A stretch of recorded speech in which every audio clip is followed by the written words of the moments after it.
So we're gonna get right into it, and I guess I'm gonna start from early childhood until now. And for the record, how old are you? 20. 20. All right. Okay. When your birthday? July 9th. Okay. What is that? Cancer? Yeah. Oh, okay. All right. So Team Cancer for all the cancers out there. All right. So let's start in the beginning. Single parent home, 2-parent home. How was your early upbringing? My upbringing, I had a mother and a father. My father, when I was first born, I didn't know who my father was. Mm-hmm. I want to say when I was like 13 or 14-ish, I built up the courage to ask my mom who my father was, and she told me, and then by the time she told me, my father was passed. But I knew who my father was. Yeah. Okay. All right.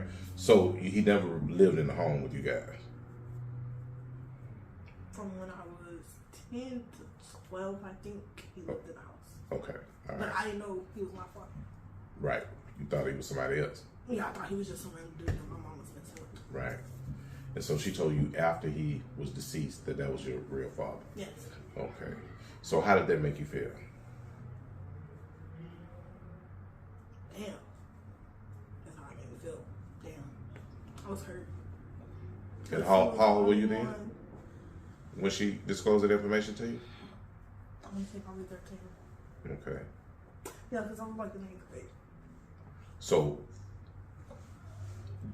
do you still feel the same way you felt then? Yeah. Yeah. So you find that news out, you about 13, you about in what, middle school at the time? Mm-hmm. All right. So middle school, are you having sex? Or are you living the normal life of a young girl? Are you playing Barbie dolls? What are you doing? Watching Barney? You know what I'm saying? What you doing, you know? Like the 8th grade to the 7th grade is when I actually got introduced into sex. Everybody in the school thought I was sexually active already. Mm-hmm. Why did they think that? Because of your body development, or like why? Yeah. And also because I had a lot of boyfriends. Okay. I'll swap through them. I'll be dating Jimmy one week, and then I'll be dating Timmy the next. Okay. Yeah. All right. So you had a lot of boyfriends, but you weren't sexually active. No. Okay. So you pretty much lived a normal childhood for the most part. No molestation, anything like that.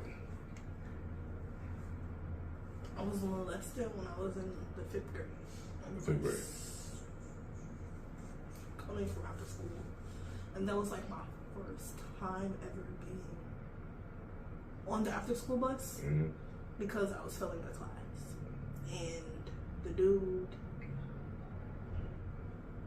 I didn't know who the fuck the nigga was. I knew everybody else in that fucking bus, but him specifically, I didn't know who he was. He rode the bus with you? Oh, this was public transportation? Yes. So Metro? No. Like the after school bus, after The school bus. Yes. Okay, like the all right. district bus. Okay. And he rode that bus with you? Yeah. So he went to school with y'all? Yes, but I didn't know who he was. Oh.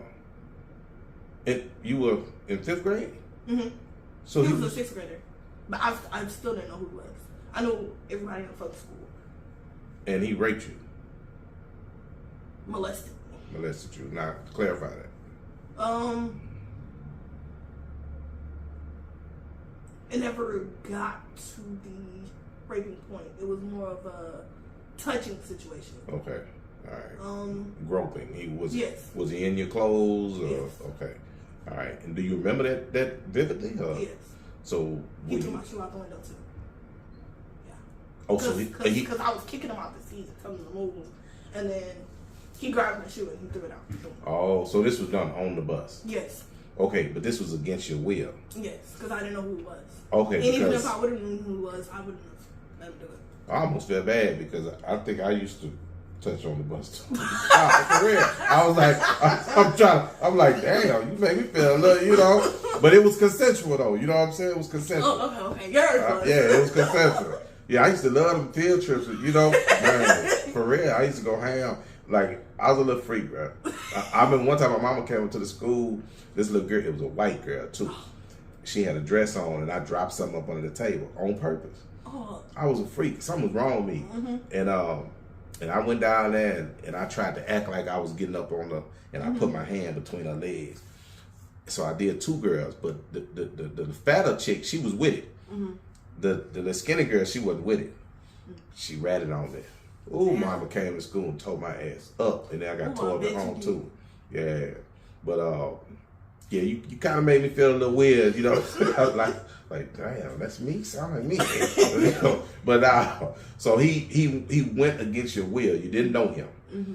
He just started grabbing on you. He threw your shoe out the window, etc.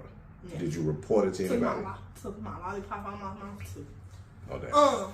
Yes, I did. Well, see, no, because then when I came home, my mama, she knew it was something wrong with me from the jump.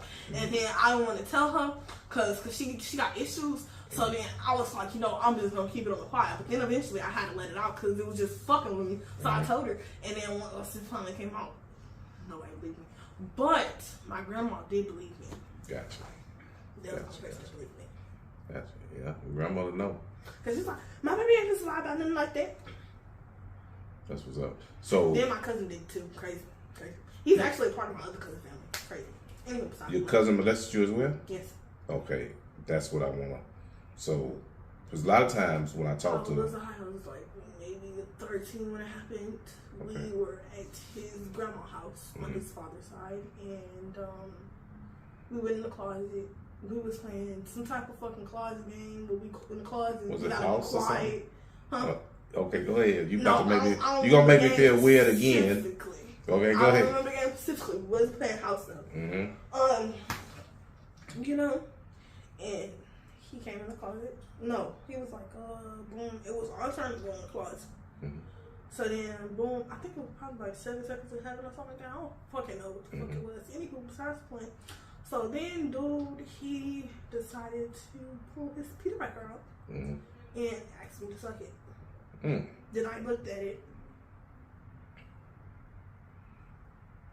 Did you suck it? No.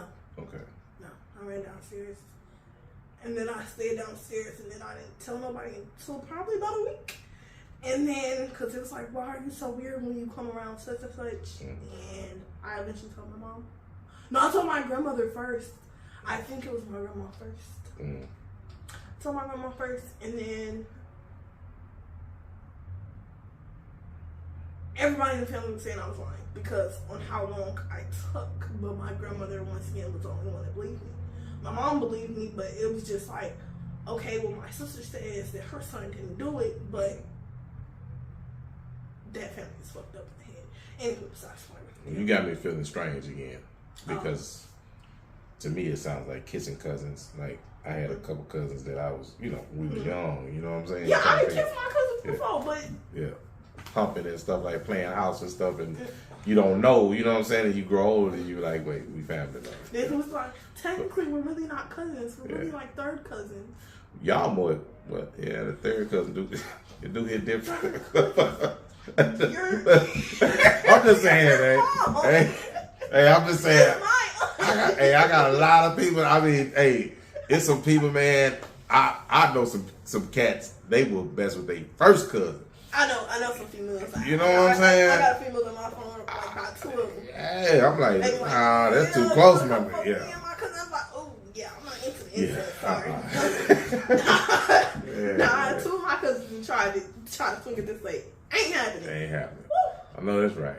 I don't give a fuck if you the cousin of a cousin. Yeah. Still not. I ain't gonna lie, the cousin of the cousin got it though. Eventually, later on. He got it. Yeah. Okay, I ain't bad at you. He was really my starter off. How I started off, you know. But it was more of the, damn, I want to fuck with her, but I don't want her to continue the shit that she was on when we was kids. And this was like a freshman year. Not even, freshman year. It was freshman year. But once we got to middle school, I didn't know who the fuck he was. All right. Only because, once again, I still didn't know who the fuck he was when I first met him. This the cousin of the cousin? Yeah, the cousin of the cousin. All right. Is he the one that took your virginity? No. Okay. No. All right. How old were you when you lost your virginity? I was a freshman. Freshman? Okay. So my average age, you know. All right.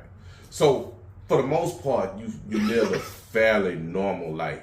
Yeah. All right. So, nothing too traumatized. I mean, not taking away from what you went through with the situation, but most time I think of like grown men, you know what I'm saying, taking you in, you know, raping you, or, you know, actual penetration and stuff like that. But definitely, you know, anything against your will is no good. So, but you get to high school, you meet other guys, you live in the high school life. Were you playing sports, anything like that? I was running track. Running track. Yeah. Okay. All right. So you ran track. Did you graduate high school? Yes, I did. All right. So you graduated high school, ran track. Things going fairly good. What happened to make you want to go out and sell your body? Okay, so see what had happened was, like, let's bring it back to the cousin of the cousin, right? So the cousin of the cousin, he was trying to pay me off, right? So once he started paying me off to shut my fucking mouth, our homegirl, you know, there was the only bitch I was fucking with. That's the only bitch I was talking to. That bitch, I talked to that bitch on a day-to-day basis. She was like, "My uncle like you." She said, "Oh, I like him too, girl." That's what I said. Me being gullible. She said she liked him? No, my cousin. She said her uncle likes me. I was 14. 14 at the time. I said, "Oh, I like him too." She said, "Bitch, I'm not talking about that way." I said, "Oh, he liked me." Like, she said, "Yeah, he gonna fuck with you, put money in your pocket." I said, "Really?" Mind you, he had a bitch that looked like a fucking supermodel. Now the bitch looked like an ogre to me, but we ain't gonna talk about that. Not gonna talk about that. But how old was Uncle at this time? Didn't know Uncle age.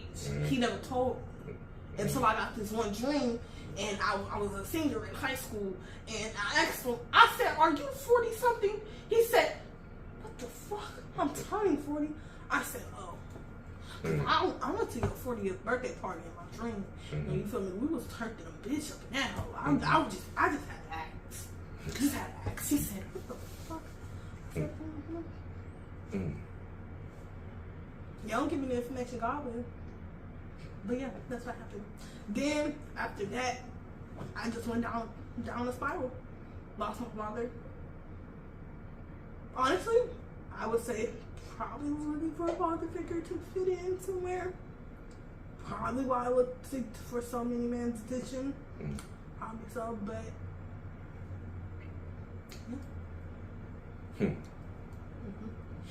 Wow. All right. So now you're dealing with him. How long did you deal with Uncle for? Uncle,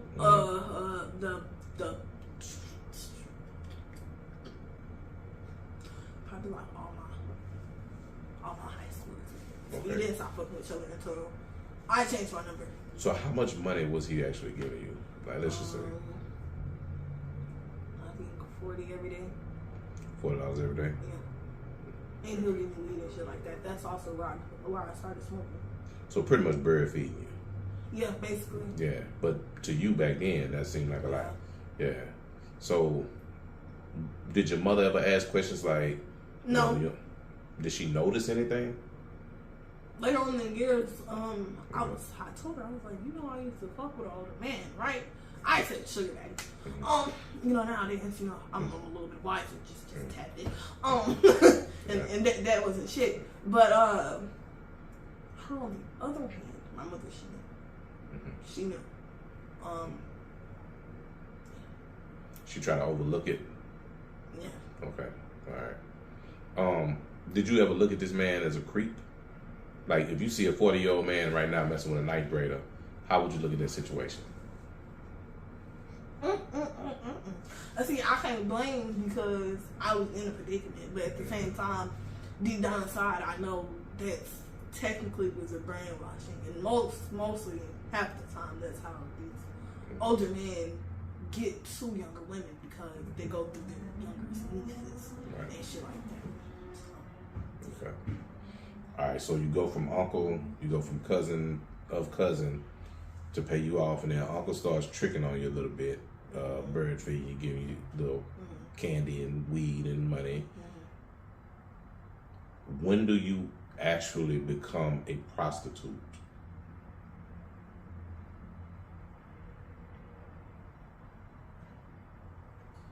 My junior year. Junior year in school? Yeah. Wow. How does that work? I mean, did you have curfew? You know, I would sneak out. You sneak out? Yes. Go get your money. Because I was messing with this one person and he was like, what you're doing is too good to just be doing for free. Make some type of profit off of it. So then that's when I was like, and then I just started doing it. Was this a pimp? No.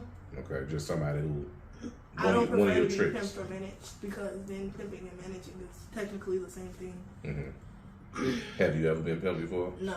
Okay. So you've been doing this, you, what, 20 right now? Okay, so. About 6 years. About 6 years, yeah. Yeah. Okay. Danger. You ever been in any? No, but well, the cousin of the cousin, it was this one time, he was like, if you don't suck my dick, I'm gonna shoot you. Yeah, he was a little crip. He thought he was big and bad or whatever. Fuck all that shit. And yeah, so nowadays I just stay away from crips. Yeah. Did you suck it? I most definitely did. I was not about to get my head blown off. He was serious too.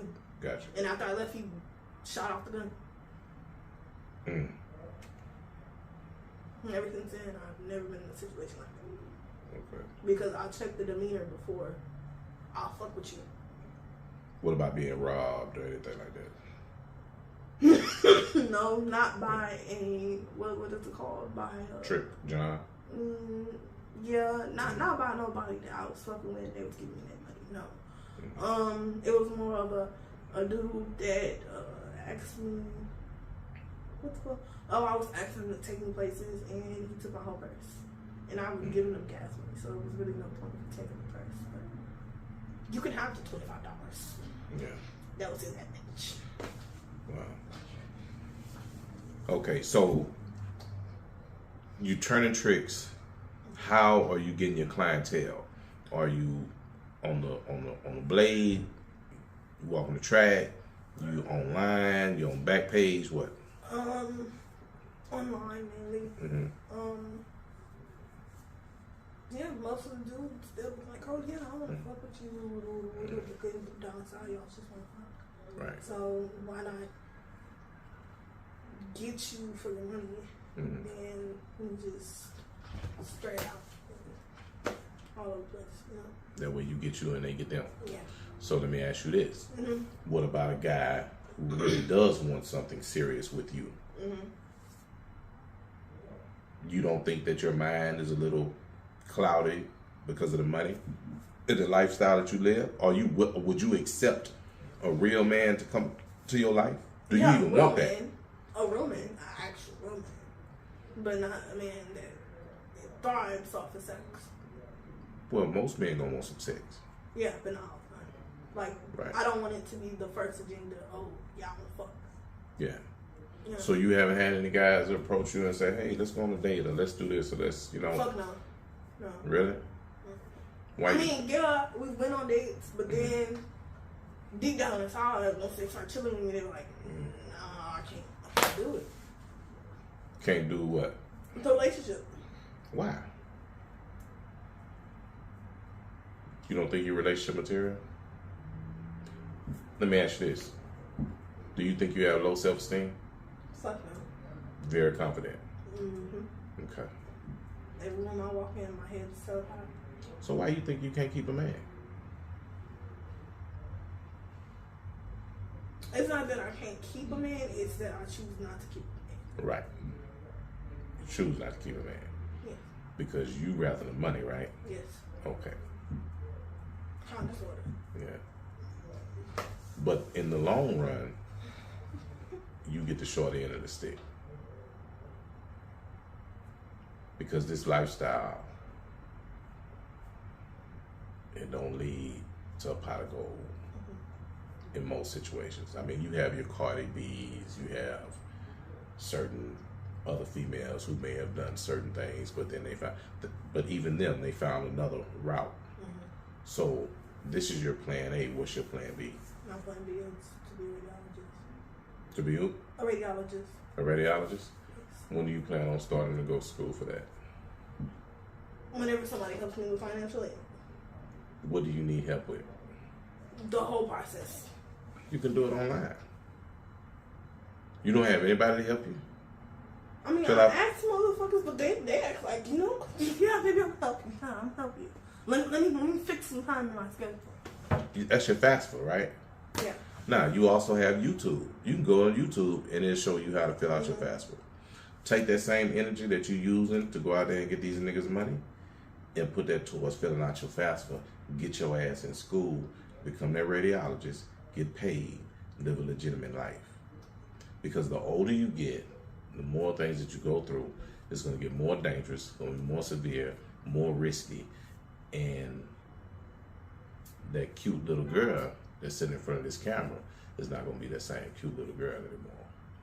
You see them junkies outside or whatever you want to call them, they look like zombies out there when we walk in here. You don't want to look like that. Okay? So,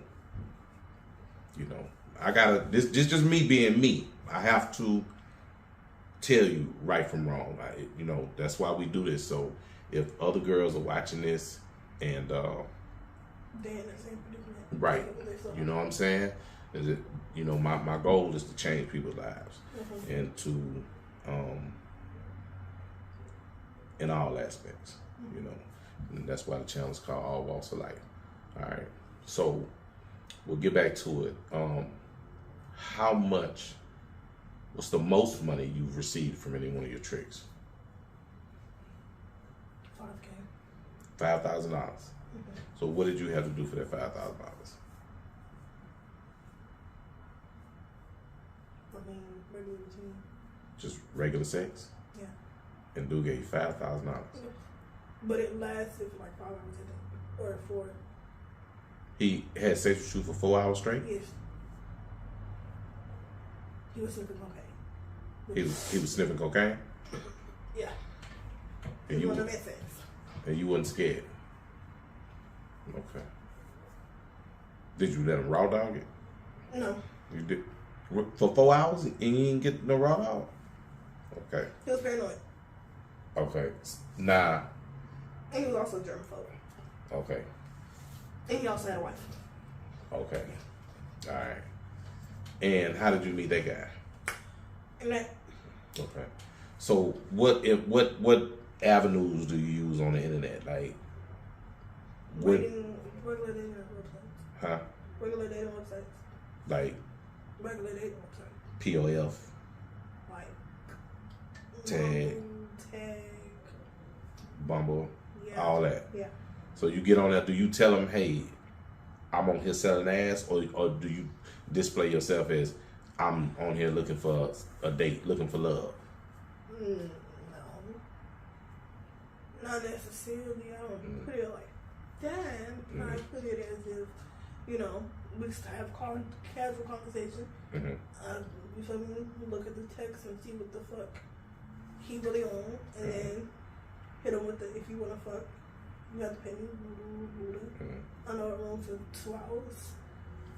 I gotta pay $20. You feel me? And boom, next thing you know, come to the hotel, do what we do. They leave. Sometimes, I do this thing called CarPlay, and they be on their way. So the CarPlay is when y'all talk in the car? Yes. Okay. All right. Do you think you're a nympho? I'm saying I gotta ask. People are going, you know. I asked the question that I think that the viewers want to know. Give me the precise definition of a nympho. Yeah. A nymphomaniac is someone who's addicted to sex. Like you just have to have sex. No, not necessarily. I don't think. You don't think so? I don't think. You think it's more the love of the money? You know, I mean, in this little situation I'm dealing with right now, you know, female is crazy, right? She'll give you head anywhere, anytime. She'll do what? She'll give you head anytime, any day, anywhere. Don't give a fuck who's around. She's one of them type of bitches. This your girlfriend? Yes, but specifically, I ain't fucking with her. I mean, I don't get to my shit ate, but then, like, I feel like she's gonna eat the skin off my shit one day. So, yeah. In which, okay. Now, is she bisexual too, or? Because you bisexual. Wait a minute, wait, this is the girl you took. She pregnant, right? Yeah, she technically is bisexual, but she prefers to say she's lesbian. So she got pregnant while y'all were together? She fucked my shit up. Huh? She got pregnant while y'all were together? No, before. Before y'all got together? Did she know she was pregnant when y'all got together? Yes. Okay. Alright, so the baby. But personally, I don't think she's pregnant. For real. Oh, my best friend don't think she's pregnant. My boy best friend, he just like, that bitch just needs some help. But,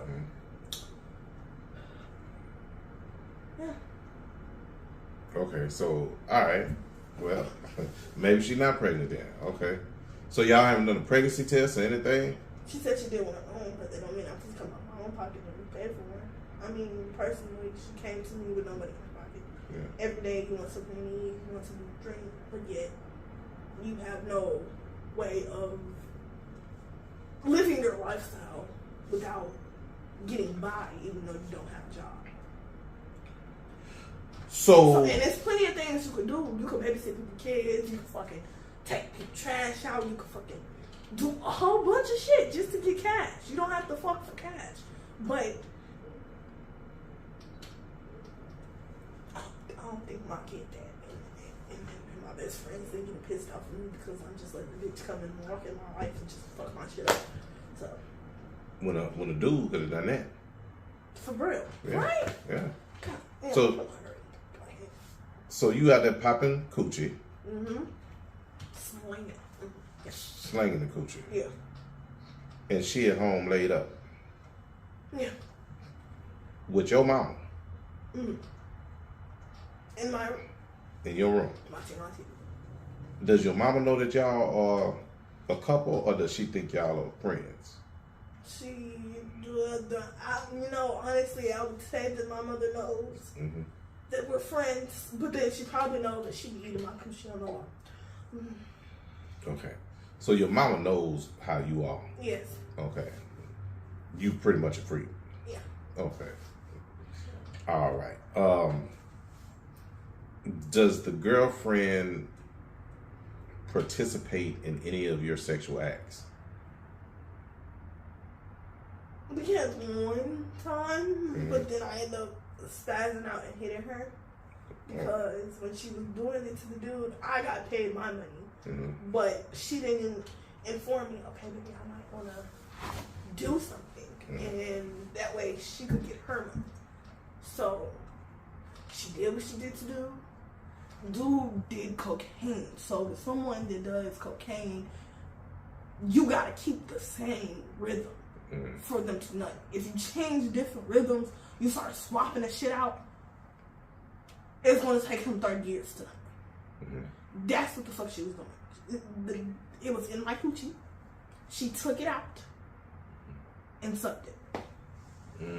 Then she dropped all her fucking body weight.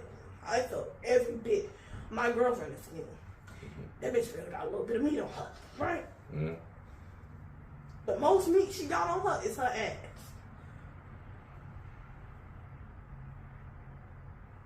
And it was like, damn, okay. Just let her do it. You know, let it rest. Mm-hmm. Then the bipolarness kicked in and was like, bitch, get the fuck off me. Mm-hmm. Then the man was typing in Spanish, talking about some, is everything okay? Oh, I don't want to make you mad. I'm sorry. Woo-da. So that's how y'all communicated? Yeah. Google Translate? Mm-hmm. Oh. Yeah. You get a lot of clientele like that? Yes, I know a lot of Mexicans. Yeah. So that's mainly what I really mess with. I don't mess with African Americans because they don't pay. Gotcha. Or they'll pay you in a little slump change, throw change at you, and mm-hmm. like, here, bitch. You know? Mm-hmm. Then it's like, I did something for you. Mm-hmm. There's my end, you know? Mm-hmm. Yeah, sense my ass arguments with niggas just because. Mm-hmm. Just because. I hear that quite often. Yeah. Yeah. It's like a rule, don't mess with black men. Yes. Yeah. Please. Because they'll rob you. Leave them. Yeah. I just got left the other day. Yeah. Yeah. Crazy. So you gave him some and then he left you? Don't know. He didn't fucking nut. He put it in me. And he was like, fuck, your shit too wet. I gotta go get a condom. Then I was like, okay, so boom. But he wanted me to stay in the building. But I didn't want to stay in the building because I know how niggas are. You're going to dip off as soon as you get a chance to. Mm-hmm. Dude goes to the car, check the car, run the stupid car, acting like you can't. I mean, looking for fucking condoms. Never found fucking condoms. Mm-hmm. Dude got in his car, took the fuck off. And then I grabbed the handle thinking that the door was open, and the motherfucker looked me dead in my eyes and took off. Mm-hmm. I was like, okay. So let's backtrack a little bit, mm-hmm. because the people gonna want to know this. So you said the guy put his penis inside you, mm-hmm. and said it's too wet, and then he went to the car to search for a condom. Yes. So basically, he raw dogged you. He wasn't in long, per se. So he was only in for like 15 seconds. I put you on maybe 30 seconds at the most. But it doesn't take long to catch something. Yeah. So, how often are you doing the whole raw dog thing? Like, are you afraid of catching any diseases? Have you ever caught any diseases? I'm caught in an STI, which is a sexual transmitted infection. A STD is a complete disease, which is something you cannot get rid of. So what was the STI? Gonorrhea. Gonorrhea. Okay. All right. And then when I was younger, I caught gonorrhea and chlamydia. But that was by the dude that's going to me. He was a dirty asshole. Right. Not going to talk to that nigga. So I know of some females, they actually, let's just say, okay, they throw a price to the guy. Mm-hmm. They say $100. But the guy tells the woman, okay, well, how much for raw? And then the girl says, well, maybe $150 or $200. Mm-hmm. Do you do that? Yes. Do you offer those services? Yes. Okay. And how often do you get those offers? I get them often. Mm-hmm. But I don't let everybody do it. Mm-hmm. Simply because it just depends on the fragment of it. And personally, me and dude, we was having a good ass conversation. We was talking about using my girlfriend. You feel me? I'm like, you know what? Because this bitch needs some fucking money. I'm tired of fucking buying her fucking food every fucking day. So, you know, I was like, yeah, we can do that shit. He was, you feel me, giving a great ass conversation. Like, he was really about some shit. Then, next thing you know, didn't get paid. Didn't do none of that shit. But the factor in which, oh, give me my money at first, flew across my head because he distracted me by conversation. So, most of my clientele, I like to be quiet. Because then you'll talk my ear off and then y'all will build a connection and have that vibe. Yeah. Because one thing I noticed about you, you're like a super cool person. Yes. All right. And I know some of the girls are like, you know, I ain't talking. We ain't got nothing to talk about if it ain't about the money. Mm-hmm. We ain't, you know what I'm saying? So, I don't mind giving the fact that, okay, well, the care. I don't care about the care. Mm-hmm. You know, how's your day doing? How are you? You know, got kids? How are your kids? You know, I don't mind the casual conversation. Mm-hmm. But when it comes to other shit, I can't do it. When they start asking me dumbass questions, I get agitated. So that guy that you're talking about, the same one that left you, he finessed you. That's what he did. And he found a weak spot, he used it, and then he left. Left you hanging. How much longer do you plan on living this lifestyle? Because it's very dangerous. Not that long. Do you plan on being married or having kids? Yes. Yeah. I think you're a very bright individual. Not dumb by a long shot. You want to pursue radiology. Why do you want to pursue radiology? Well, you know, let's talk about the benefits, right? Mm-hmm. I'm in a room by myself half the damn time. Mm-hmm. I only got to look at images to find out what's wrong with people. Mm-hmm. And then on top of that, I'm very educated in medicine. Like, certain shit that people will ask me, I don't know where the fuck it came from, don't know how I know the information, but I know the shit. Okay. You know, so, yeah. I think also in radiology, I think you get a significant time off. Do you know that? Mm-hmm. Because of the danger of the radiation? Mm-hmm. Yeah, so that's kind of an upside too. So, but you right though. You are right. And your healthcare will be good. Yeah. Everything, decent money. Yeah, you're right.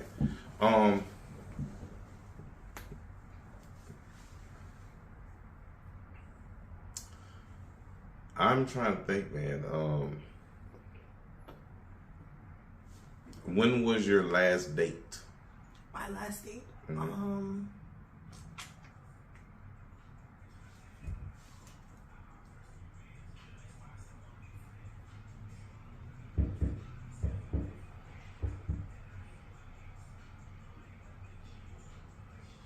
2 days, yesterday. Probably about a month ago.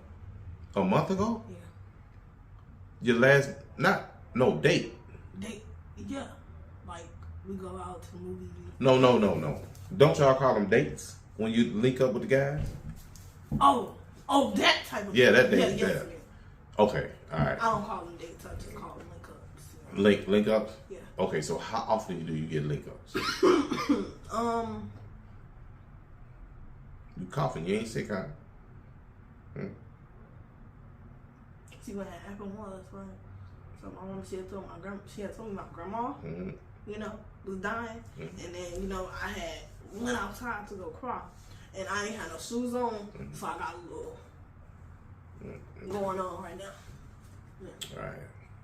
Okay. You're safe. It's not COVID. Yeah. Or anything else. I'm sad to hear that news. But so how often do you have the link ups? My most busiest days is actually on the weekend. So during the week I'm pretty available. How much money do you make from it?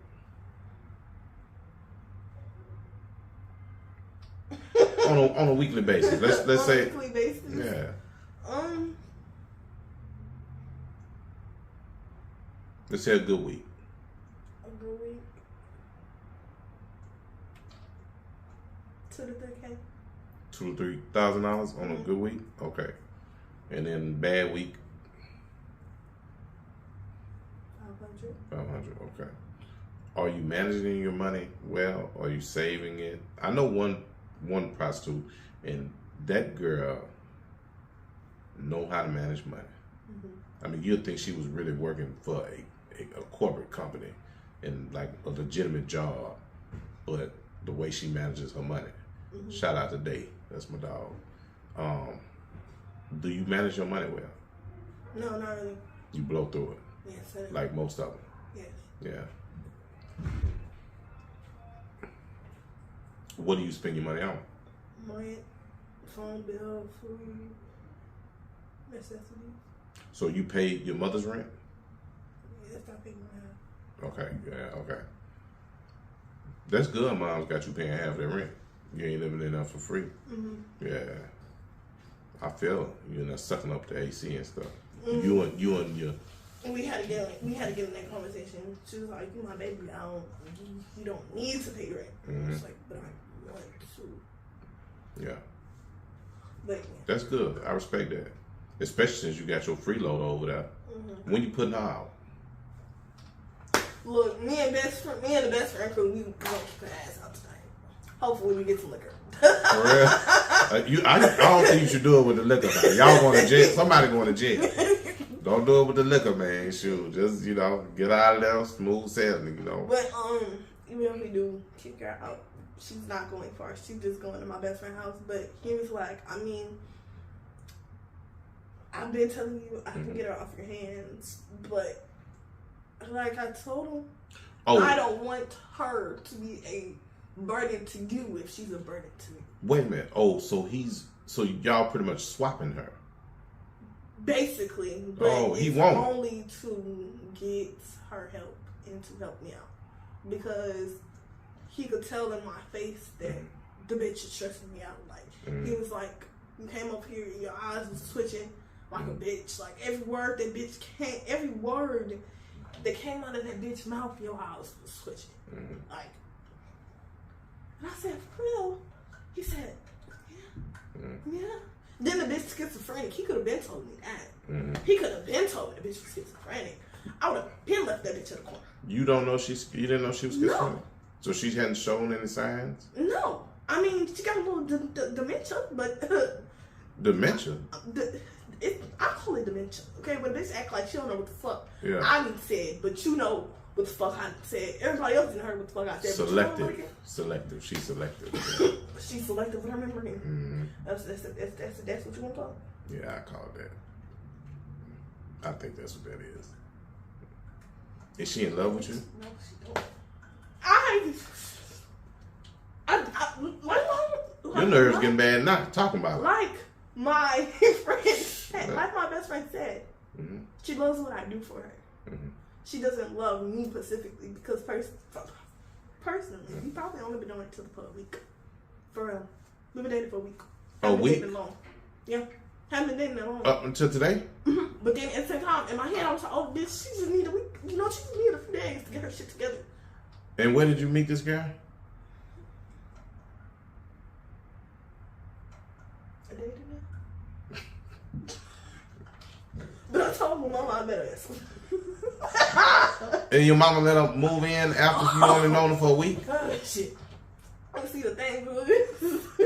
Wow. It was kind of like, I really didn't tell my mama. It was just like, yeah, girl, you can come over here for a few days. Like, because this is how she wrong to me. It was like, in my head, I don't know, I just wasn't comprehending that she needed the whole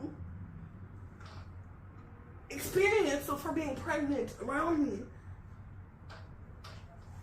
You're holding me. I don't need to take care of a grown ass bitch child. So, what's gonna happen if she sees this interview? I'm gonna be beating on a pregnant bitch. God, man. Bruh, don't go to jail and don't get me locked up. Yeah. Okay? This is not accomplished, Yeah, we're gonna move on. We're gonna move on. So you like women, you like men. Through your linking escapades. Have you ever been approached by any gay men? Or quote unquote bisexual? Yes, I have. What happened? I've been approached by a transsexual. I didn't know he was a transsexual. But he was very nice. He wasn't like one of them. I feel like a lot of gay people pick at women, especially if they're pregnant. He wasn't one of them. He was actually very chill. Did you go through with it? Yes, I did. You did? But he did not. But he still paid me. Because I have a genuine heart. So, help me understand it. So, a transsexual, I thought he's attracted to men. No, honestly, we don't fucking know. He wants to be a woman, but if you want to be a woman, why are you trying to be with women? You know, we're not going to ask him questions. Mm-hmm. I have no idea. Okay. I don't know what he wants to do with life. I mean, what she wants to do with life. So you're okay with gay men? Yeah. You have sex with gay men? Mm-hmm. Most of my export. That's another reason why I don't have men. Because every time I come out, you know, boom, I'm dating somebody, boom, they want to come out there, they're gay. Bitch, what? Huh? You be putting dick in their ass? Oh, it's different when I deal with a client and I don't have to see them every day. But when I see them every day or every other day, it fucks me. So your boyfriends are gay? Most of them. Is that what you look for? No, I say it's really because that I'm really supposed to be lesbian. And that's why I keep finding gay ass men. But, I don't fucking know. They come to me. I don't go to them. You know, they be like, oh, damn, you fine as fuck. Oh, you cool as hell. Thank you. I feel like it's because I got a nigga mentality. And you're not worried about catching anything? Like, you do know. I ain't caught nothing yet, so, I mean, nothing serious. I ain't done. God forgive me. But, you know, I ain't caught nothing serious. Speaking of God, do you believe in God? I most definitely do. I walk with faith every day. That's the only reason why I'm really probably not scared, because I walk with faith. How do you feel God feels about your lifestyle? He don't like it, but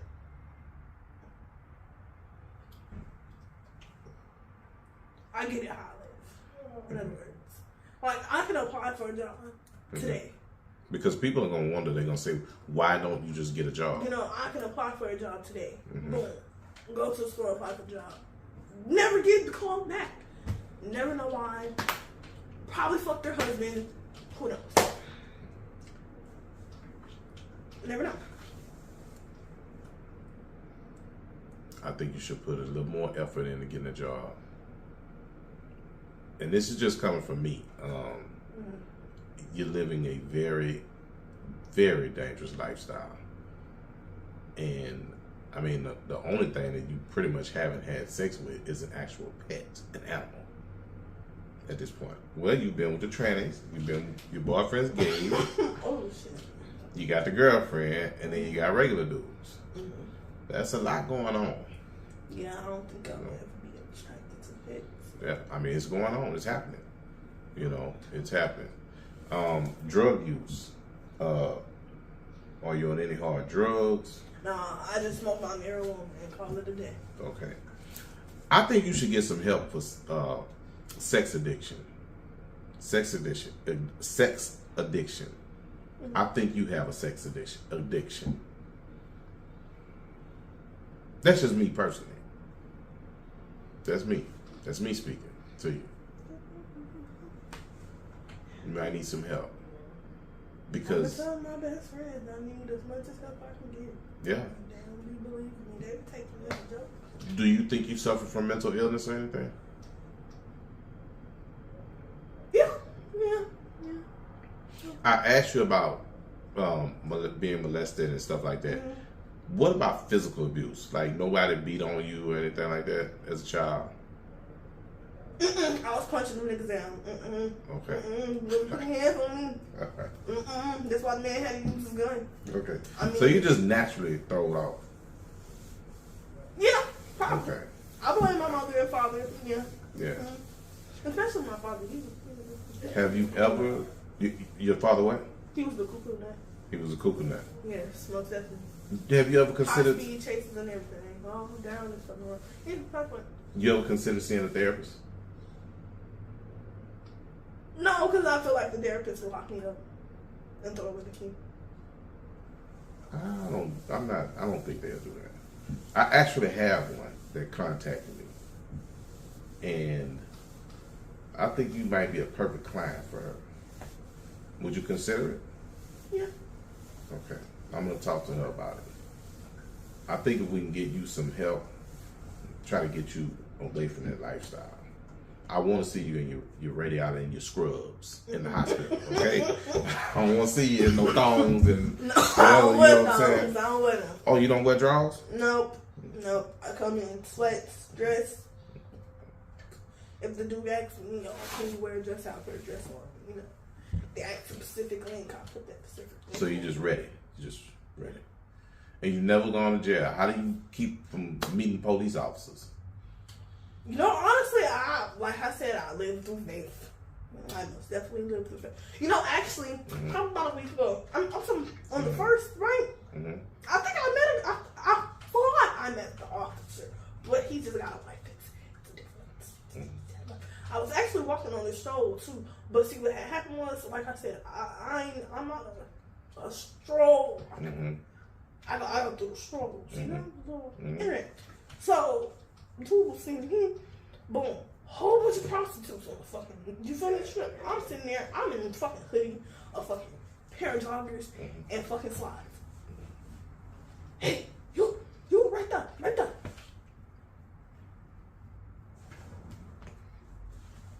You heard that of me? I ain't no motherfucking sleepwalker shit. I do pop my. So like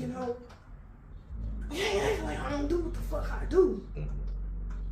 Don't see what the fuck man want. Boom, he asked, how much? I told him, he said, okay, we're gonna go to the hotel. I said, okay. Boom, called my girlfriend, she was at this hotel. I was like, just in case they come knock on the door, get the money out my purse and woo. Now this ain't no hotel now, you know that. Motel. Yeah, we in a motel, a Roach motel, because we just saw Oh Roach. my God. We just seen the Roach. We just seen the Roach. I told you, when I leave up out of here, I'm jumping in that peroxide. I'm finna. Go down. I'm about to, when we come up out of here. Shit. Yeah. Then we did what we did. Boom. He only lasted like 13 minutes. Mm-hmm. Cause he was timing it, and he was trying to make an hour per man. He didn't make that hour. What are your fees? How do you charge? Mm-hmm. For an hour is 60. Mm-hmm. More than 2 hours is 150. Mm-hmm. Overnight 450. Mm-hmm. So forth, so on. Mm-hmm. Some people, they're like, oh, let's do the hourly. Mm-hmm. Like, oh, okay, well, more money for me. Mm-hmm. I don't know. You want to get your phone? My phone. Mm-hmm. Is that our time? Yeah. Let's see. Well. Hello? It's still lovely, Missy. Oh, it is? And I will be back for another week. Hopefully. He rude. Yeah, they don't like me no more. Some crackhead man was like, yeah, I'm gonna tell them that they got a bed bug infestation around this bitch. Yeah. Yeah, because New Year's, I'm trying to give me a room for the whole night, and the motherfucker was talking about, yeah, we're doing hourly, and if you want a room for a whole night, you have to pay $100. Yeah. All right, so look, we finna wrap this interview up, all right, because now it's time for us to go. Is there anything you want to say to the world before we go? Black men, stop cheating these prostitutes. That's all I have. All right. Give us our money. We out. Thanks for being part of RB3 TV. First interview of 2024 with Miss Missy. And we are out.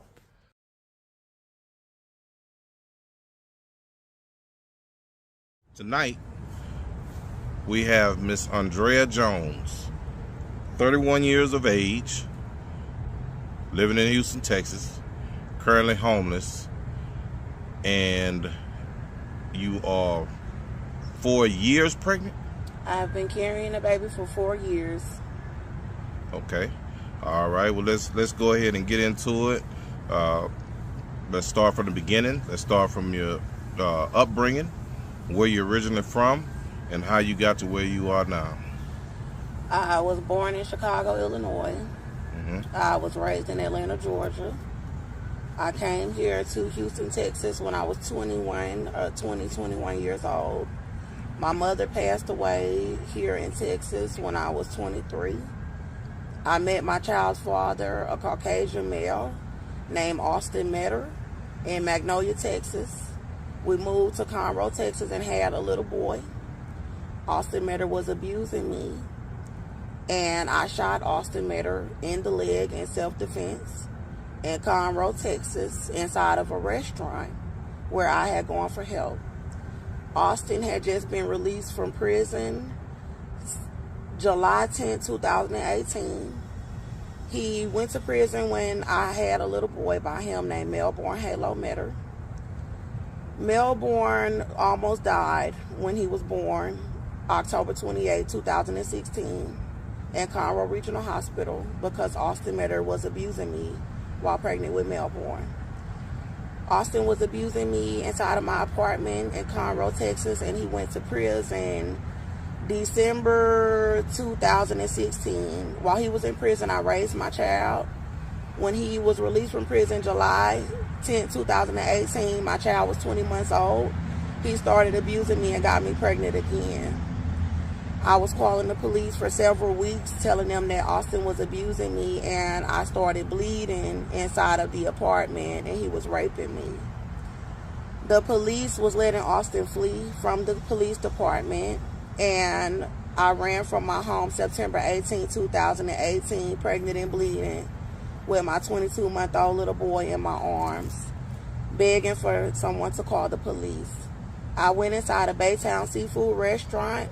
I asked him to dial 911, and he came in attacking me while I am pregnant and I was bleeding. I shot Austin Metter in the leg inside a Baytown seafood restaurant while he was being violent with my little boy, who was 22 months old, Melbourne Metter. The Conroe police arrested me pregnant and bleeding from the restaurant, and they gave my child to Cynthia O'Vera, Austin Metter's Caucasian mother, at the scene. They lied about the police report. There were witnesses that I asked to dial 911 in the restaurant and in the street. They lied about the witnesses. Then they took me inside of the Montgomery County Jail, and they tried to murder me before my trial. They lied about the evidence October 2018 and my court dates, November 2018 and December 2018. They said they did not have any 911 calls or probable cause. In January 2019, Austin Metter's mother, Cynthia O'Vera, Austin Metter, his father, Joseph O'Vera, and the KKK said that they were raping my little boy, Melbourne Metter, to death. And they said that they were setting me up to be murdered, pregnant in the jail before my trial. They refused me a doctor, and they poisoned me and the baby that I am carrying up until August 22nd, 2019. My pregnancy was confirmed by a nurse inside of the jail with a ultrasound device named Charge Nurse Michelle. She told them to take me to the hospital, but they had Conroe Regional Hospital refuse an abdominal ultrasound and lie on my medical records and say that I was not pregnant. So they sent me back into the Montgomery County Jail and continued to try to murder me until I was released August 22nd, 2019, with the baby still alive in me. I tried to go to my sister Shakina's house in Channelview. I tried to go to people's houses, but they did not want me in their home with the baby still alive in me after being tortured for 11 months by the Ku Klux Klan. I stayed going from place to place up until December 2019, until I was left on the streets with the baby alive in me, January 2020. I was trafficked and raped by males, pregnant with the baby still alive in me, up until I started a YouTube channel, October 2020, Andrea Antoinette Jones. Then I ended up receiving some donations, and I had to go to Arkansas, where I had a family member try to set me up to be murdered by white police with the baby still alive in me in January 2021. So in January 2021 and February 2021, around that time, I went to Atlanta, Georgia, and I had the baby still alive in my body, and I was trying to get into shelters because I had been denied into all of the shelters here in Houston, Texas, the entire year of 2020. So I was in the Salvation Army in Atlanta, Georgia, and I told them my story. I shot a white male, my baby daddy, in Texas. They tortured me. The baby is alive in me. I'm being denied medical care. They took my son and said that they were raping my child. I was not guilty of the charges. The charges were dropped, and they're not allowing me to stay anywhere in the country. I bought a fetal heart monitor while I was inside of the Salvation Army, and I started recording the baby's heartbeat readings. They had all of the hospitals that I went to in Texas. Bentop refused an ultrasound. They had Conroe Regional Hospital refuse an ultrasound.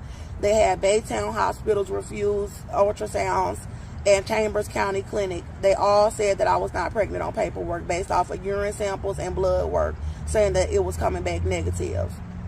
I recorded the baby's heartbeat and started posting it on YouTube in February 2021 from inside of the Salvation Army in Atlanta, Georgia on 469 Marietta Street.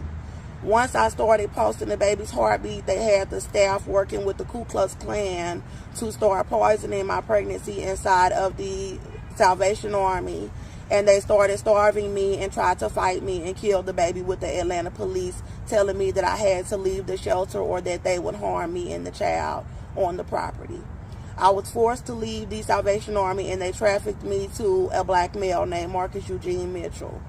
And then he tried to fight me and rape me until the baby was dead in me, but I survived and the baby survived, and they trafficked me to a male named Bruce White. He tried to rape me until the baby was dead in me, and then they trafficked me to another male named Victor Golden. He also wanted to rape me and was starving me in a basement on Cascade Road in Atlanta, Georgia. I was still releasing evidence on several YouTube platforms by this time, and they were trying to set me up as a prostitute on the streets. I was set up outside and starved in Atlanta up until September 2021, and God told me to come back here to see if my little boy was alive that they said they were raping because I shot Austin, my white baby daddy. They said they were raping him because he was white. I came back here to Houston, Texas, October 2021, and they had a black woman try to set me up off of Greyhound as a prostitute on Bissonnette. They had black males trying to attack me, and I walked 18 miles pregnant with the baby still alive in me to Spring, Texas. They had said they had a restraining order against me at Cynthia O'Vera's home. They had Cynthia O'Vera, Austin Metter's mother, sue me for custody of my little boy while I was in jail on the charges for shooting Austin. After saying that they had been raping my child, she sued me for custody of my little boy before I was released on the charges. And she said that she had a restraining order at her home preventing me from coming to her house to see if my child was alive. I stayed in the area telling people that I was right outside of the city limits to where the restraining order would allow me to be close enough to try to tell people that she said that she was raping my child to death in the area. They had an officer named C. Tristan transport me from Spring, Texas to the Montgomery County Women's Center in Conroe, Texas in November 2021. I told him that the baby was still alive in me, that I shot a white male, my white baby daddy, in self-defense, that the charges were dropped, and that I had been doctoring myself. He got the shelter to accept me. When I went into the Montgomery County Women's Center in Conroe, Texas, the white women and the black women that were there were trying to plot to murder the baby and me. They were doing operations with the Ku Klux Klan, the Conroe police around the area to try to have me murdered with the baby alive in me. I stayed 30 days inside of the shelter, and I was being set up as a blood sacrifice. I was telling everybody that they said they had been raping my child. They put me out of the shelter December 28, 2021 with the baby still alive in me after I had stayed 30 days in the shelter. I went to the Salvation Army in Conroe, Texas, and they knew about the pregnancy. I got 2 jobs out there working at McDonald's, and they tried to murder me and the baby inside of the shelter. They forced me to leave the Salvation Army in Conroe, Texas, pregnant with the baby still alive in me, and they left me on the streets starving in 30-degree weather outside for the police to try to set me up to be murdered in Conroe, Texas. The baby was still alive in me, and I was trying to work these shifts, and I had to bring suitcases to work with me with a baby bump. My employers were abusing my body for the Ku Klux Klan, and I ended up coming here back to Houston after I was denied apartments. I had the income to get apartments. I was trying to go to the judge's courtroom, Tracy Gilbert, that Cynthia Olvera sued me through for my child while I was in jail on the charges, to ask him to make them return my child to me. They denied me an apartment, saying that I had an eviction on my record, so I could not have my child returned to me, that they said that they were raping for self-defense. And when I got here to Houston, they've been setting me up outside here in Houston, Texas, the entire year of 2022 with the baby alive in me still. God has been with me, and God has kept the baby alive in me. I have 32 social media platforms, including TikTok platforms, and about maybe 28 YouTube platforms, and I have millions of views about my case. I am being denied into the Star of Hope, into the Salvation Army. I am being denied into every shelter in Houston, Texas, because they do not want me inside of their facility with the baby alive in me. The firefighters are doing operations with the Houston police and many civilians here in Texas to try to illegally abort the baby in me. They lied about my pregnancy, said they were raping my child, are denying me medical care, and they are heinously trying to murder a baby in me through starvation. They have black males trying to attack me pregnant outside. God said that I have a multi-million-dollar lawsuit against the United States government about my children. And although I am outside with bags, God said that I'm going to buy me and my son a mansion. I have reason to believe that Melbourne Metter is still alive in the custody of Cynthia Olvera. I'm asking for help from anyone of African descent, anywhere in the world, and anyone who may not be of African descent who does not condone this type of abuse on African American women and children. Thank you very much for letting me tell my story. God bless. Wow. It's amazing. Thank you. First, I want to say that it's amazing that you remembered all of that. Because you will never forget. Wow. I wanted to touch on the torturing a little bit. Okay. If you could go into some detail about how they tortured you, or the Yes, whole process. Well, the torture really started in the jail, but it went further back to my child's father torturing me first. So when I started bleeding in the apartment, he was picking me up and slamming me with the baby still alive in me. Now, the torture from the state started as I was in the jail. They were poisoning trays of food. They were poisoning drinks and commissary. And how did you know this? Because it was burning my stomach. It was burning my stomach, and the Lord did confirm that they were doing things to it. I lost 50 pounds inside of the cell pregnant, and I came out like a hungered person. I was very skinny, with a baby in me that I had been carrying for 11 months. There was more torture after I was released. There were different convenience stores that were poisoning food in areas where I had been living homeless. There were grocery stores that were tampering with food. Another thing was the rape, forcing me to go with males that were telling me that I had to have sex with them. And they were trying to rape me so hard to try to kill the baby in me. Another part of the torture was trying to have males attack me. They have been trying to have males as well as females try to attack me. And then they're trying to say that I don't have a right to defend myself if someone attacks me because they're trying to kill the child. Wow. So you've been raped numerous times? Yes. Okay. And also they have left me sitting up with nowhere to lie down. Making me walk miles and miles and miles. I've walked thousands of miles while carrying the baby over the past 4 years. And I believe that because I saw it with my own eyes. I watched you as I was handling my business, and I saw you one location, and I saw you, the other location, so I saw you walking, and I said, man, so why is this pregnant woman walking like that? Now I'm in your elements, and I know while we're recording, we have some bugs that flew in front of the camera, so you're probably gonna see that on the video, where the water sprinklers going off, the traffic going, because I'm actually in the element that you live in. You live outside right now, correct? Yes. Okay, and all you have is these 2 bags. Yes. Those 2 bags are all you have.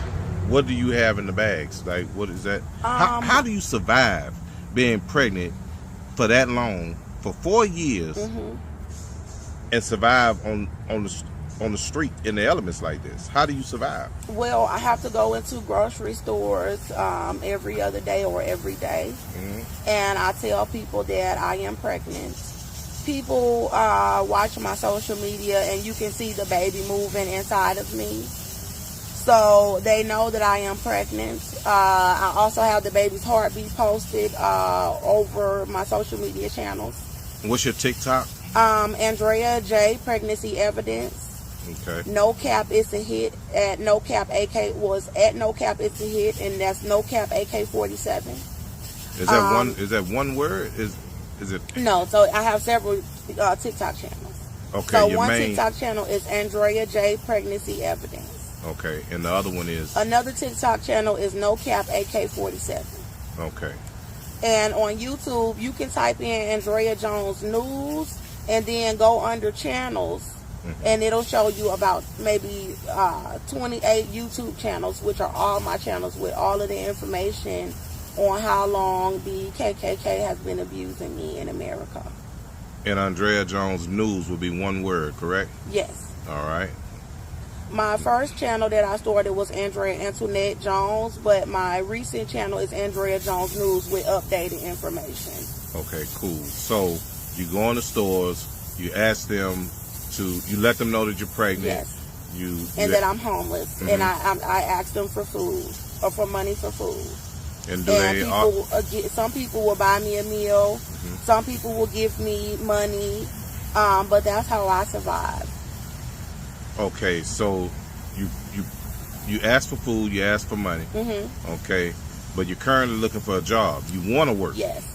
Okay, but what's the reasoning behind not working? Because you don't have... Well, I was working in Conroe. I was working 2 jobs, but I have a disability where I can't lift anything because of the pregnancy. The baby is still alive in me. When I'm standing on my feet, I can stand on my feet for about 4 or 5 hours, and then the baby will start hurting me, wanting me to sit down. So you could work like something like an overnight hotel job or something like that. I can work a job, but I just don't need to do any heavy lifting and not be on my feet for too many hours. Okay, all right. So, do you have communication with the phone line? No, I have an app that if you connect to Wi-Fi, I can make calls. Okay, and that's pretty much how you post online as well. You connect to Wi-Fi. Wi-Fi. Yes, through Wi-Fi. But you do have the phone. Yes. Okay. All right. So let's go more in depth. When it's time to bathe, it's time to do your number 1s, your number 2s. How do you make it? I mean, I don't really have a problem with doing the number 1, number 2, using the restroom. There are places in Houston where I can use the restroom, but when I was staying in Montgomery County and different places like that, there are some places where I was not able to use the restroom in Texas. But when it comes to taking a wash up, I am going into restaurants that have private restrooms, or I'll go into the mall and I'll just take a towel with some soap and I'll lather it and wash my body and rinse it, and then I will rinse the towel and wipe my body down and rinse it, and that's how I stay clean. But they are doing an operation to have people try to stop me from doing that. Okay. And how often do you bathe? Every day. Every day I pretty much wash up. I have to go from place to place because they have people to try to put a sign up on the door and say this is out of order, or people will see me go in the restroom and they'll come and start banging on the door to try to say they need to use the restroom to try to stop me from taking a wash up. But I do my best. There have been times where I've had to get a bottle of water and use that to bathe myself outside. Okay. Sleeping. Where do you sleep? I sleep now at bus stops. There have been times where I had to sleep behind a CVS on the ground. I had to sleep in shopping plazas in front of the stores on the concrete. And I am sleeping at bus stops right now currently. Currently sleeping at the bus stop? Yes. So the bus stops that we pass every day, that's where you sleep? Yes, that is where I sleep. And how do you pass your time during the daytime? It gets hot, extremely hot at times. Well, in the morning I'm hungry and I need to freshen up. So I get up and I go and do my makeup. I freshen up. I use the restroom. I put on a clean outfit, and then I have to find a way to get food. So after I do that, I find somewhere to put out information about my case.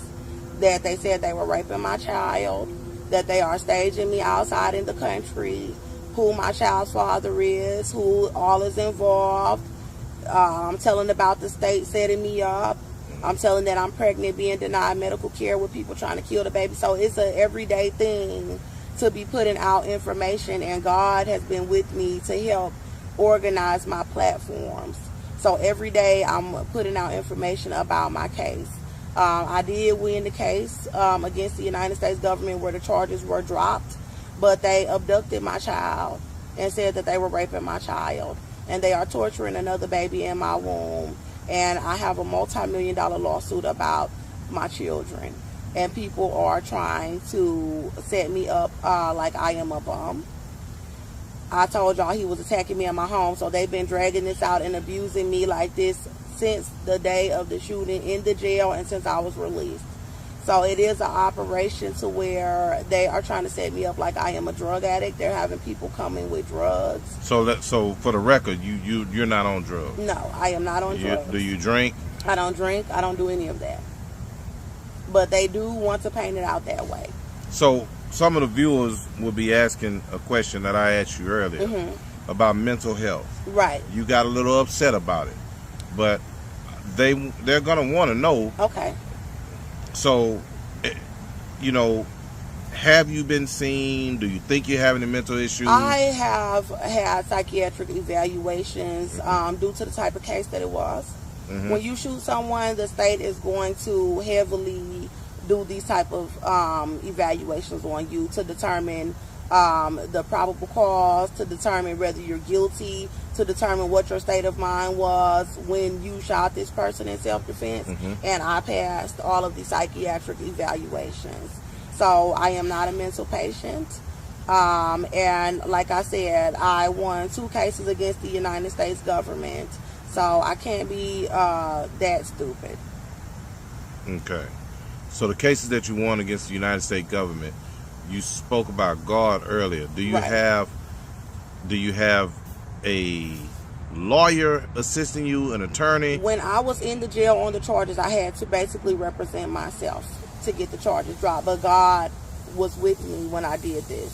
As a black woman, when you shoot a white male in America in self-defense, they did not want to represent me.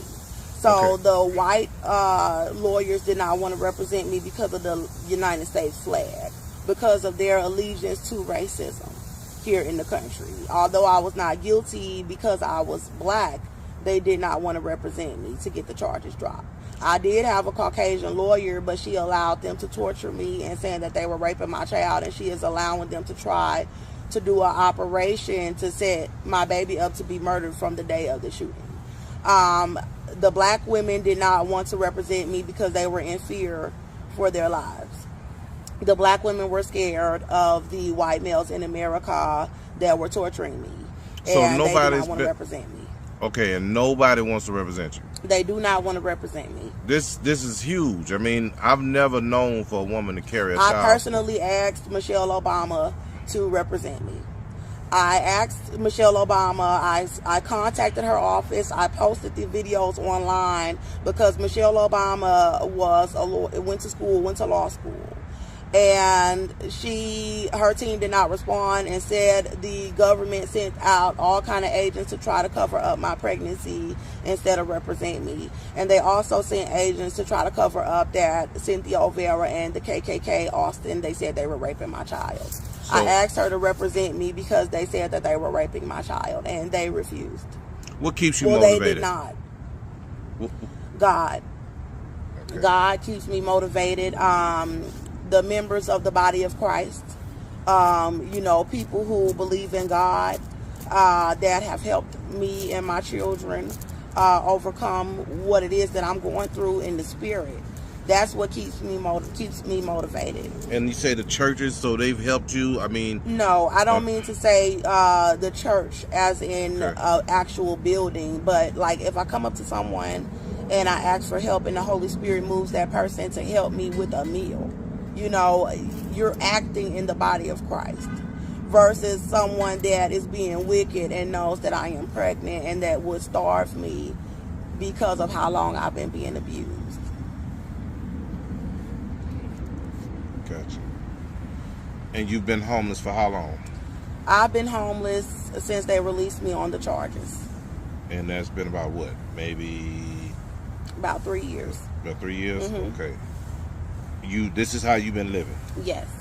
On the streets? Yes. Because one thing that I can say about you, because I've been around quite a few homeless people doing these interviews, most homeless people have, and this is nothing against the homeless, but they can't shower all the time. Right. The hygiene is not up to par. Right. Seeing you, and people are going to be watching this, and they're going to be saying, this woman looks like she's not homeless.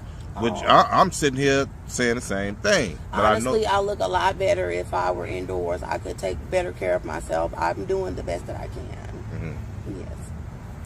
Yes. Do you solicit sex to get money? Have you done that? No, I'm not soliciting. Actually, I'm not having any sex. Okay. Due to the fact that, I would like intimacy, but I'm being sold out a lot. So I don't feel like I could be close to anyone.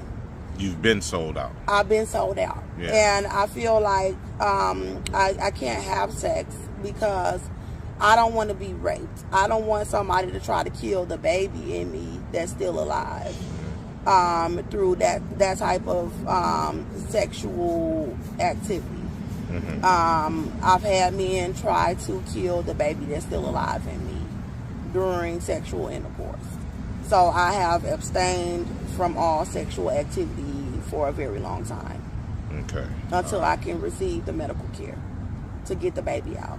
And the only way that the baby can come out is if they do it a C-section? I have to be either induced to get the baby out, which is where they give you hormones to cause the contractions. My body cannot contract on its own to get my cervix to open.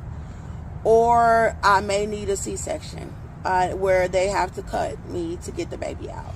So some would say, why don't you just go in the hospital and go in the emergency room and allow them to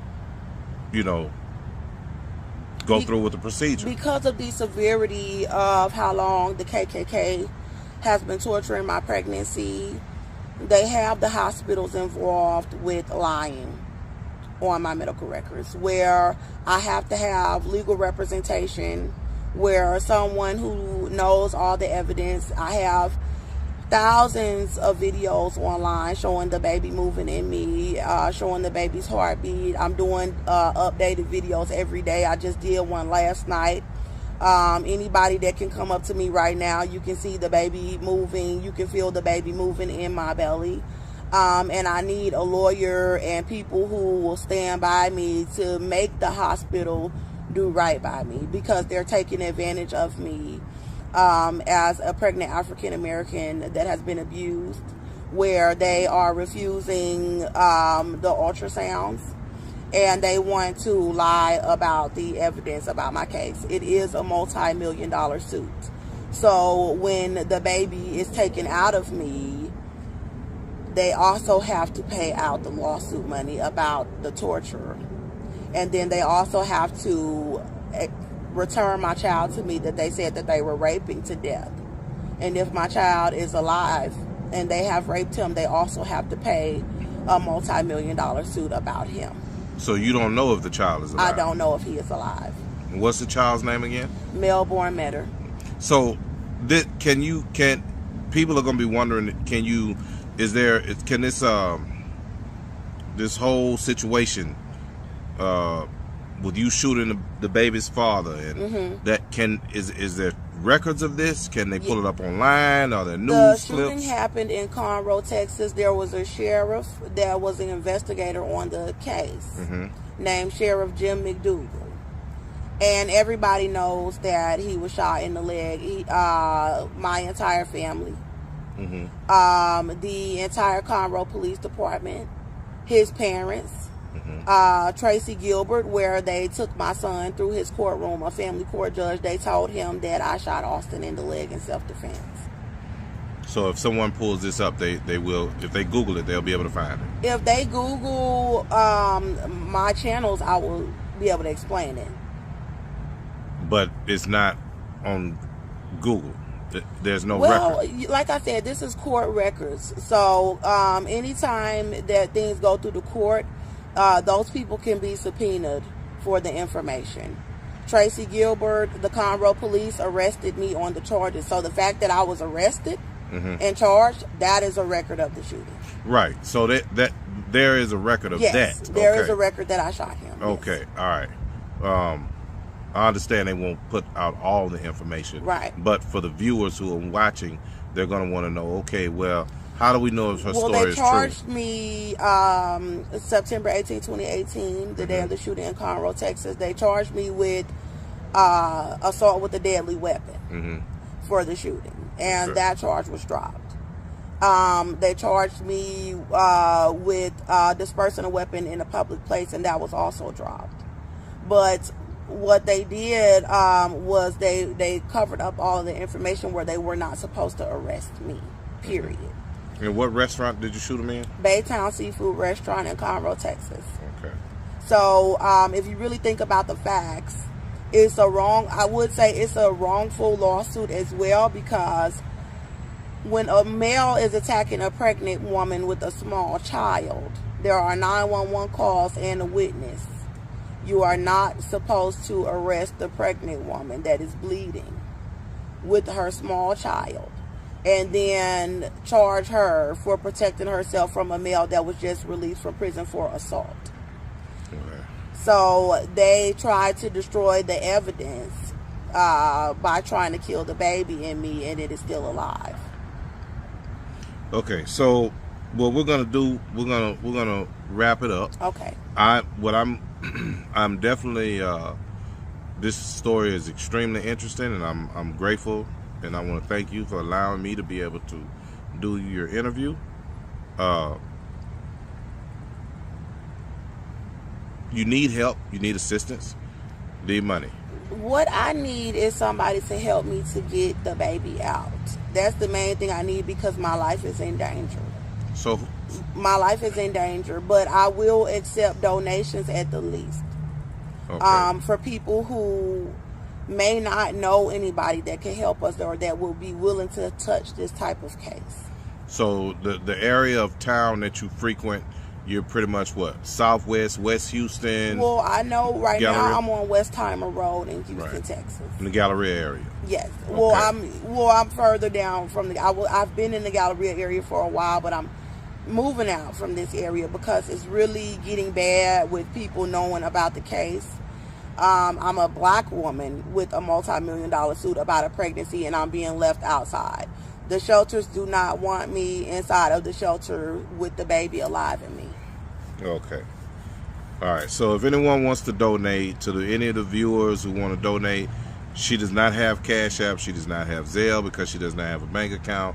So the only way for her to receive her funds, if you send it directly to my Cash App, which is BRM5150. Again, that's BRM5150. Also, you can find her in the Southwest, West Houston, Galleria area. If they want to see the baby moving, the videos of that, there are videos of that as well. Recent videos of the baby being alive in me. That's on your TikTok and your YouTube? They're on TikTok and YouTube. Okay. All right. Okay. Is there anything else you want to say to the viewers? Well, would you like to tell about, because some people may not believe that the baby is alive. And I don't want you to feel like you're in danger or anything, but you felt the baby. I felt the baby. The baby is alive. And you saw the baby moving. I saw the baby moving. Okay, so that will let them know that this is real. Yes, it's very real. This is real. The pregnancy is real. And you don't know what you're having. You don't know if you're having I a boy don't know. or girl. All I know is who the father is. He is Caucasian. And I do not know if it's a boy or a girl. Okay. All right. If there's anything you could change in the world, good or bad, what would it be? I would change the way that people view these type of cases to where, you know, a black woman hurts a white person in self-defense. That, you know, just to really look at how I feel as a woman that is pregnant. If you come and watch me and see how I'm walking, there's no reason why someone should be attacking me.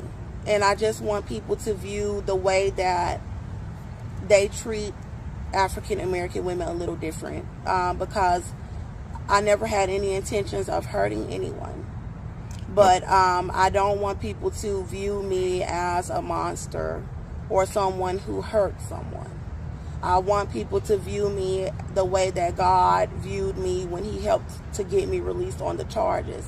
And that was that I was protecting myself. Okay. All right. Well, I want to thank you for being a part of RB3 TV. And it's been a pleasure. And we will do a follow-up with you as soon as possible. Thank you so much. So Andrea is giving you a glimpse of how she sleeps on the bench at the bus stop, guys.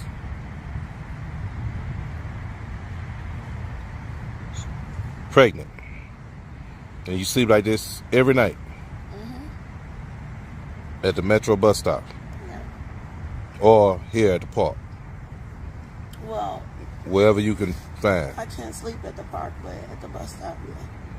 Gotcha. You ever rolled off the bench? Yes. With the baby? Mm-hmm. Once.